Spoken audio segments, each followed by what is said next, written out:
Masalah yang saya dapati dari longsor di daerah tempat tinggal saya di Taniwel akibat longsor dikarenakan adanya beberapa faktor, yaitu tanah longsor terjadi karena ada gundulan kestabilan pada tanah. Batuan penyusun lereng tropis terjadi pada lereng tergantung pada kondisi batuan dan tanah penyusun, struktur geologi, cara curah hujan dan penggunaan lahan pertanian.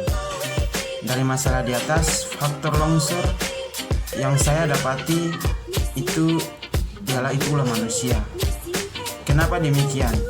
Penyebab hutan di daerah tersebut, pembabatan hutan di daerah tersebut merata, tidak menyisakan satupun pohon, karena di daerah tersebut akan dibuat lahan pertanian bagi masyarakat lainnya.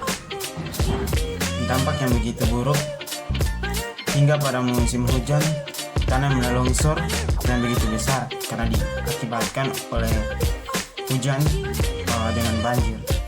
Maka dari itu terjadilah penyikisan hingga terjadinya longsor. Maka dari itu yang bisa kita melihat pada area lokasi tersebut begitu besar karena kurangnya akar dalam memegang tanah, karena kurangnya pohon hingga sudah ditebang, maka kurangnya akar untuk menahan tanah tersebut. Maka dari itu, bagaimana masyarakat dalam hal ini menjaga kelestarian hutan dan harus melakukan reboisasi pada daerah-daerah yang gundul. Bagaimana masyarakat menanam hutan kembali agar tidak jadi ulah longsor kembali untuk masyarakat. Jika masalah ini dibiarkan kemudian hari, akan menimbulkan dampak buruk bagi masyarakat. Maka dari itu, harus adanya sosialisasi yang dibuat dari bidang geografi untuk mengarahkan masyarakat untuk menanam pohon atau reboisasi hutan kembali. Adapun juga alat alternatif yang saya temukan, pelarangan penebangan hutan dan juga himbauan reboisasi, yaitu penanaman hutan kembali, penghijauan hutan untuk daerah gundul, agar pemerintah bagaimana melihat masalah itu untuk mencegah agar jangan terulang lagi untuk kemudian hari untuk masyarakat. Maka dari itu langkah yang pemerintah ambil untuk melestarikan lingkungan tersebut supaya tidak bisa menimbulkan masalah-masalah, yaitu tentang longsor untuk masyarakat sekitar ini.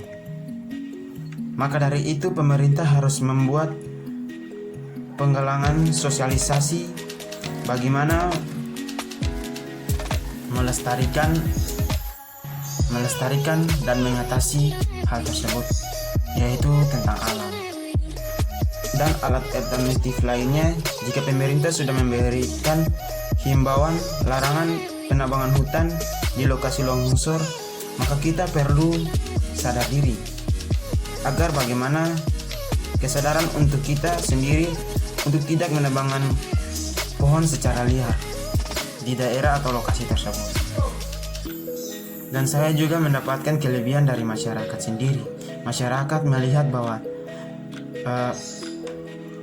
penebangan hutan yang terjadi hingga menimbulkan longsor itu tidak bagus.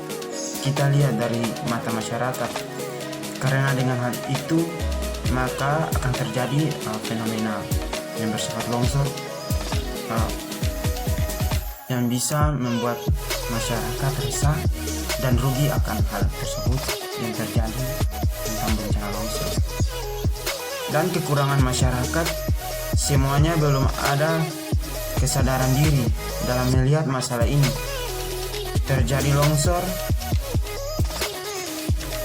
walaupun kita tahu penebangan hutan hingga terjadinya longsor menjadi salah satu ancaman, jadi harus adanya kesadaran diri untuk kita agar bagaimana bisa berpikir untuk melestarikan hutan ini.